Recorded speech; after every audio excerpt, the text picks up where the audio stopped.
Here's before with the old lights, and here's the after. All right, let's go ahead and get this box opened up and see what we got. All right here we got one of our lights, and we got another light. We're also gonna replace these lights up top here.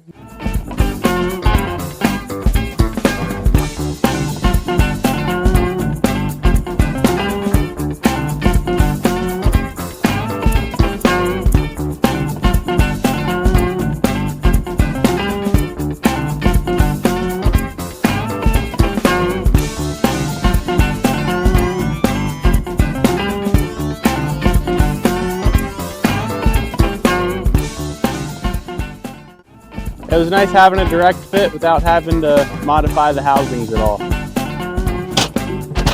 Let's see if they turn on.